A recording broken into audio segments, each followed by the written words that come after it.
Hi there. Thank you for joining me on Her First Million. I'm your host, Amanda Bedell, and resident business chaos sorter. I was on a client call yesterday and we talked about financial struggles. Before I had met her, she had 6 months of job delays that resulted in her paying payroll for staff that didn't work and no revenue coming in. She was in a hole and she was struggling. She said to me, with all the skills and everything that I've done, there's no reason why I should feel this way. And I agreed. When we're struggling, it's tough to see anything else. And I offered her what my coach has said to me several times. Are you in the consciousness of the solution? It's similar to what Robert Kiyosaki said in his book, Rich Dad, Poor Dad. Rather than saying, I can't afford it, which shuts the mind down, we reframe and ask ourselves, how can I afford it? This opens up possibilities.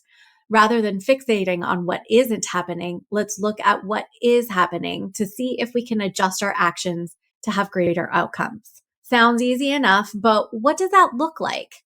The simple answer is process. Around this time every year, we get to write down our goals. I want $1 gazillion by Q4 could be one of them.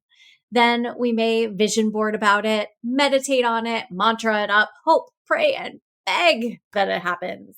But here's the hard truth. Your daily actions have to match that $1 gazillion goal. So what is the action you have to take to get there? Is it more leads, more conversions, more transactions, more profit?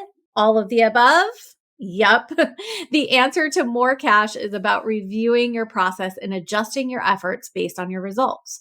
If you can't draw a straight line from your lead efforts to your conversions, there's a place to adjust.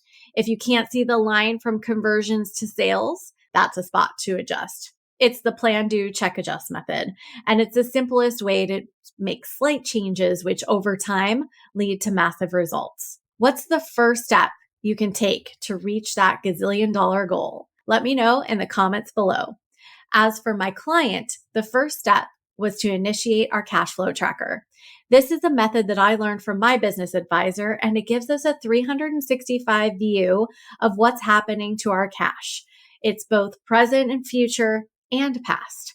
You see, our financial statements that you get, your P&L, provide historical information, but that doesn't help us when we're in a cash tight position. With my client, we get together every Sunday evening to shore up our cash flow from the week before, and then we strategize what's happening in the weeks coming up. This tracker gives us real-time data to see red months as it comes up and gives us an opportunity to adjust our spending or increase our sales efforts before we hit a negative bank balance. Over the last several months, this task has not only become easier, it only takes us about 30 minutes a week, but it also gives her a peace of mind that the decisions she's making are adding cash. If she's making a decision and it's subtracting cash, we're doing it intentionally. And that could be like buying an asset. At what rate is this asset running out of cash, or what's our burn rate there? And then when will the asset start producing cash? We map that all out. To sleep better at night, you're definitely going to want this cash flow tracker. Of all the strategies and tactics I know now, this is the one thing I really wish I had in my bakery business. If you want access to all my tips and tools, I'd love to meet you. But first, if you'd like to dip your toe into what it would be like, enroll in the next Her First Million 5-day focus. It starts soon. And thank you for joining me here on Her First Million YouTube channel. If you like what you hear, please subscribe and don't forget to hit that notification bell so you'll never miss an episode. Until next time, I'm Amanda, your business chaos sorter, and here's to your success.